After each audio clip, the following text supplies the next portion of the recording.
को old age की सबसे कॉमन प्रॉब्लम जो विंटर्स में देखने को मिलती है कि बेहोशी की हालत में मरीज लाया गया और शुगर की वैल्यू नापने में बहुत कम आई, उसको कहते हैं हाइपोग्लाइसीमिया। नॉर्मली शुगर की क्या वैल्यू होती है, कोई बताएगा?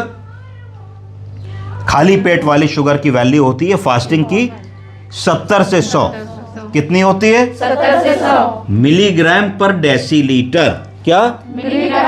तो हर वैल्यू को नापने की एक वैल्यू होती है, यानी कि अगर दूध लेते हो तो लीटर में मिलेगा, अगर लोहा खरीदते हो तो किलो में या क्विंटल में मिलेगा, सोना खरीदते हो तो ग्राम में या मिलीग्राम में मिलेगा। उसी तरीके से हम लोग शुगर की वैल्यू को मिलीमोल पर डेसीलीटर में नापते हैं। तो फास्टिंग वैल्यू हमने बताई 70 से 110। पीपी वैल्यू बताइए खाने के बाद वाली 110 से लेकर के 180 तक।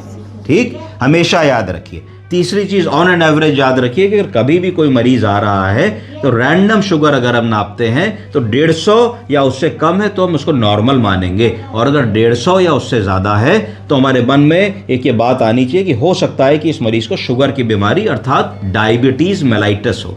क्या हो? Diabetes mellitus. डायबिटीज दो प्रकार की होती है, टाइप 1 और टाइप 2। टाइप 1 क्या होता है, कोई बताएगा? टाइप 1 डायबिटीज वो होती है जो पैदाइशी होती है। क्या होती है? पैदाइशी, यानी कि जब बच्चा पैदा हुआ, 1 दिन का है, 1 महीने का है, तब से अगर उसको शुगर है तो उसको कहा जाएगा टाइप 1 डायबिटीज मेलाइटस। इस बीमारी में हमारे शरीर में इंसुलिन बनती ही नहीं है। ये खराब बीमारी होती है, इसमें जब से व्यक्ति पैदा होता है और जब तक जीवित रहता है तब तक उसको इंसुलिन के ऊपर ही जीवित रहना पड़ता है। बहुत ही पेनफुल और कष्टदायक होता है। छोटे छोटे बच्चे 1 साल के, 2 साल के, 5 साल के, उनको जीवन भर इंसुलिन लेनी पड़ती है। इसमें गवर्नमेंट की बहुत सारी स्कीम्स हैं और ऐसे लोगों को फ्री इंसुलिन मिलने का भी प्रोविजन है। दूसरी जो कॉमन डायबिटीज है जो आप लोगों को जिंदगी भर देखने को मिलती है उसको कहा जाता है डायबिटीज मेलाइटस टाइप 2। बोलिए। ये क्यों होती है? ये इसलिए होती है क्योंकि धीरे धीरे जब हमारी उम्र बढ़ती है, हमारी लाइफ स्टाइल में परिवर्तन होता है, हम लोग खाना पीना बढ़ा लेते हैं, हम लोग चलना फिरना कम कर देते हैं, हमारी मोबिलिटी कम हो जाती है, हमारी फिजिकल एक्टिविटी कम हो जाती है, हमारा फैट गेन होने लगता है और मेटाबॉलिक चेंजेस आने लगते हैं शरीर में, जिसके कारण इंसुलिन का प्रोडक्शन शरीर में कम होने लगता है। इंसुलिन कहाँ बनती है, किस ऑर्गन में बनती है? पैंक्रियाज में। बिल्कुल सही कहा आप लोगों ने। पैंक्रियाज में बीटा सेल्स होते हैं। क्या होते हैं? Beta cells. जो इंसुलिन का सीक्रेशन करते हैं। जैसे हमारे शरीर की हर चीज में उम्र बढ़ने पे वियर एंड टियर होता है, कमी आती है, आंखों से धुंधला दिखने लगता है, जोड़ों में दर्द होने लगता है, चेहरे पे झुर्रियां पड़ने लगती हैं, बाल सफ़ेद होने लगते हैं, स्टैमिना में कमी आ जाती है, ज़्यादा चलने दौड़ने में दिक्कत होने लगती है। उसी तरीके से हमारे पैंक्रियाज के बीटा सेल्स में भी कमजोरी आने लगती है और उनको जितनी इंसुलिन बनानी चाहिए उतनी वो इंसुलिन एक समय के बाद नहीं बनाते हैं। तो ऐसे समय में आदमी की शुगर थोड़ी थोड़ी बढ़ी आने लगती है, उसको कहते हैं border line diabetes. Border line diabetes में शुगर फास्टिंग जब कराओगे तो वो 110 से ऊपर आएगा। 3 महीने वाली जब शुगर HbA1c कराओगे तो वो 5.7 से ऊपर आएगी। तो ऐसे आदमी को प्री डायबिटिक कह देते हैं। क्या कह देते हैं? ऐसे व्यक्ति को तुरंत शुगर की दवा नहीं शुरू की जाती है, उसको हमें 3 महीने का समय देना चाहिए और एक अपॉर्चुनिटी देनी चाहिए कि वो खान पान से, व्यायाम से, अच्छी जीवन शैली से अपनी शुगर स्वतः ठीक कर ले। ऐसा करना इसलिए ज़रूरी है कि एक बार अगर आपने मरीज को शुगर की दवा शुरू कर दी तो वो जनरली उसको वो दवा सारी ज़िंदगी खानी है। तो इतनी बड़ी बर्डन से पहले उसको आप 3 महीने का समय देते। भाई मीठा खाना बंद करो, भाई तुम आलू खाना बंद करो, चावल मत खाओ, मीठे फल मत खाओ, 5 किलो वजन कम करके दिखाओ, सुबह शाम चला करो, लिफ्ट का इस्तेमाल ना करो, सीढ़ी से अपने ऑफिस जाओ, अगर आसपास कहीं साइकिल चला के जा सकते हो या वॉकिंग करके जा सकते हो तो उसको करने की कोशिश करो, फैट फूड कम खाओ, एक्सरसाइज 45 मिनट वॉकिंग करो, कैलोरीज बर्न करो। तो ये सारी चीज़ें जब तुम उसको बताओगी, सात्विक भोजन खाओ, लौकी खाओ, तुरई खाओ, परवल खाओ, टिंडा खाओ, मेथी खाओ, बथुआ खाओ,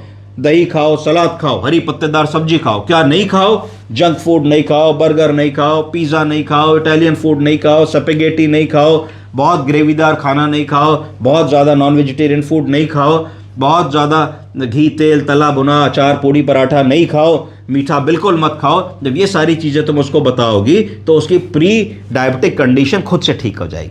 अगर ये सब करने के बाद भी आदमी 3 महीने बाद आपके पास आता है और उसकी शुगर अभी भी बढ़ी आती है, तो इसका मतलब ये है कि आपने उस व्यक्ति को, जिसको पहली बार नई नई शुगर निकली थी, आपने उसको पूरी 3 महीने की अपॉर्चुनिटी दी। और अगर वो व्यक्ति ईमानदार है तो उसने ईमानदारी से मीठा नहीं खाया, चाय में चीनी नहीं पी, जलेबी गुलाब जामुन नहीं खाया, सुबह जल्दी उठा, एक्सरसाइज करी, 3 किलो वजन भी कम किया, पर उसकी शुगर अभी भी कंट्रोल नहीं हुई, तो फिर वो ज़रूरत आएगी कि हम उसको फार्मा की दवाएं, फार्मास्यूटिकल्स दवाएं, फार्माकोलॉजिकल एजेंट्स दें जिनसे शुगर को कम किया जा सकता है। वो एजेंट्स क्या करते हैं? वो एजेंट्स हमारे शरीर में जब हम दवा खाते हैं तो पैंक्रियाज के बीटा सेल्स में इंसुलिन के सीक्रेशन को बढ़ा देते हैं ना, तो इंसुलिन का सीक्रेशन बढ़ जाएगा तो इंसुलिन ज़्यादा बनेगी तो शुगर कंट्रोल होने लगेगी।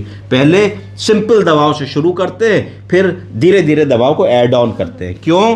क्योंकि अगर किसी की शुगर 2 साल से कंट्रोल नहीं है, कोई बात नहीं, 10 दिन और कंट्रोल ना रहे, हम 10 दिन में कंट्रोल धीरे धीरे कर लेंगे। तो स्टेप एंड लैडर पैटर्न अपनाते हैं। अगर हमने बहुत ही अग्रेसिवली सोचा कि भाई वैसे तो शुगर तुम्हारी 2 साल से कंट्रोल नहीं है, पर मेरे पास आज ही आए हो, मैं आज ही कंट्रोल कर दूंगा, और बहुत हैवी डोज लिख दी, और अगर वो हैवी डोज खा के रात में मरीज़ की शुगर बहुत ही लो हो गई, 30, 40, 50 हो गई, और सोते सोते उसको बहुत ज़्यादा नुकसान हो गया, तो फिर वो बहुत बड़ी बात हो जाएगी, है ना, क्योंकि वो वैसी बात हो जाएगी कि आप फिर मरीज़ की चाह की भी हेल्प नहीं कर पाओगे। अगर बहुत देर शुगर कम रहेगी मरीज़ की, तो ब्रेन में हाइपोक्सिक इंजरी हो जाएगी, हाइपोग्लाइसेमिक इंजरी हो जाएगी। क्या हो जाएगी? हाइपोग्लाइसेमिक इंजरी हो जाएगी, यानी कि शुगर की कमी के कारण ब्रेन में जो इंजरी होती है उसको हाइपोग्लाइसेमिक ब्रेन इंजरी कहते हैं। तो उसमें कई बार ऐसा होता है कि मरीज़ कोमा में चला जाता है, बोल नहीं पाता है, और ऐसी चीज़ महीनों चलती रहती है और बड़ी अनप्रेडिक्टेबल सी सिचुएशन होती है। कई बार क्या होता है, शुगर लो हुई, पसीना आया, अनइजीनेस हुई, वो उठ के बाथरूम जाने के लिए उठाया, कुछ फ्रिज से सोचा लाओ कुछ खा ले, उसमें बेहोश हो गया, गिर गया, चक्कर खा गया, ट्रॉमा हो गया, फ्रैक्चर हो गया, हेड इंजरी हो गई। तो गो स्लो वाला फॉर्मूला। अब अगर मान लीजिए हमारे पास इमरजेंसी में मरीज आता है और उसकी शुगर लो है, तो उसको क्या कहेंगे? हाइपोग्लाइसीमिया। तो उसके लिए हमारे पास 3 विकल्प होंगे। पहली चीज़, अगर हम बहुत ही ग्रास रूट लेवल पे हैं, रात में हैं, या मरीज़ के घर गए हैं, हमारे पास कोई भी आईवी लाइन ड्रिप इंजेक्शन लगाने की क्षमता नहीं है, तब हम क्या करेंगे? तो सबसे पहली चीज़ होगी, हम तुरंत कोई रुमाल मांगेंगे, रुमाल के अंदर चीनी को भर लेंगे और गांठ उसकी बांध लेंगे, और चीख के अंदर मुंह को ऐसे खोल के उस में जो हमने चीनी भर लिया रुमाल के अंदर, पुड़िया जैसी बन जाएगी रुमाल की, उसको चीख के अंदर रगड़ेंगे, अंदर रगड़ेंगे। जब चीख के अंदर रगड़ेंगे तो जो उसकी शुगर है, शुगर चीक की अंदर की जो मेम्ब्रेन होती है उससे एब्जॉर्ब होकर धीरे धीरे ब्लड में जाएगी और मरीज को धीरे धीरे होश आएगा। और जैसे ही होश आएगा तो उसको मुंह से हम लोग खटाक से फ्रूटी या चीनी का घोल या फ्रिज में रखी हुई मिठाई, गुड़, कुछ भी खिलाने की कोशिश करेंगे। अगर इससे काम नहीं बन रहा है तो एक ग्लूकागॉन का इंट्रामस्कुलर इंजेक्शन आता है। क्या आता है? ग्लूकागॉन का। वो सबके पास होना चाहिए इमरजेंसी में। तो खटाक से आपने ग्लूकागॉन का इंजेक्शन इंट्रामस्कुलर हिप में लगा दिया, मरीज की शुगर रिस्टोर हो जाएगी और मरीज होश में आ जाएगा, फिर आप उसको मुंह से खिला सकते हैं। अगर ये दोनों चीज़ें उपलब्ध नहीं है या ये नहीं कर पा रहे हैं, इसे नहीं लाभ मिल रहा है, तो फिर तीसरी चीज़ होती है जिसको कहा जाता है 25% ग्लूकोज का सॉल्यूशन। क्या क्या कहा जाता है? 25% डेक्सट्रोज। तो ये कंसंट्रेटेड चीनी का घोल है। तो कंसंट्रेटेड चीनी के घोल को तुरंत हम एक आईवी कैनुला है बटरफ्लाई लगा देंगे और आईवी और बटरफ्लाई लगा करके हम मरीज को आईवी चढ़ा देंगे और तुरंत ही मरीज होश में आ जाएगा, क्योंकि जैसे ही शुगर पिक होगी तो एकदम से मरीज कॉन्शियस हो जाएगा। तीसरी चीज़, कई बार अगर मान लीजिए आप घबरा गए, आपसे नहीं हो पा रहा, आप आईवी लाइन नहीं लगा पा रहे हैं, आपके पास ग्लूकागॉन का इंजेक्शन भी अवेलेबल नहीं है, चीख के लिए रुमाल भी अवेलेबल नहीं है, तो फिर एक विकल्प हमारे पास होता है कि अगर राइल्स ट्यूब उपलब्ध है हमारे पास और हम राइल्स ट्यूब डाल लेते हैं तो तुरंत हम लोगों की शुगर लो आई, 20 आई, 25 आई, 30 आई, हमने तुरंत एक राइल्स ट्यूब डाली और राइल्स ट्यूब डाल करके चीनी का घोल तुरंत हमने मरीज को आरटी से दे दिया, तो भी हम शुगर को रिस्टोर कर पाएंगे। तो ये कुछ चीज़ें हैं जो हमें ध्यान रखनी चाहिए, क्योंकि हाइपोग्लाइसीमिया एक कॉमन इमरजेंसी है जो आप लोगों को अस्पतालों में निरंतर सारे जीवन मिलेगी। हाइपोग्लाइसीमिया को कैसे पहचानना है, हाइपोग्लाइसीमिया को बिना समय नष्ट किए कैसे मैनेज करना है, क्योंकि जब तक आप डॉक्टर को कॉल भेजोगे, जब तक सीनियर डॉक्टर आएंगे, जब तक समझेंगे, तब तक देर हो चुकी होगी। तो इतना काम आपको करना है, चाहे उसको ग्रास रूट लेवल पे इस तरीके से करें, चीक वाला जो मैंने बताया, चाहे ग्लूकागॉन का इंट्रामस्कुलर इंजेक्शन दे के करें, चाहे उसको आईवी लाइन लेके 25% ग्लूकोज का इंजेक्शन लगा के करें, चाहे राइल्स ट्यूब दे के चीनी का घोल दे करके करें। और याद रखें कि शुगर को ग्रेजुअली हम लोगों को इम्प्रूव करना चाहिए। बहुत एग्रेसिव मैनेजमेंट से बूढ़े लोगों में अगर हम काम करेंगे तो नुकसान की संभावना बढ़ जाएगी। Thank you.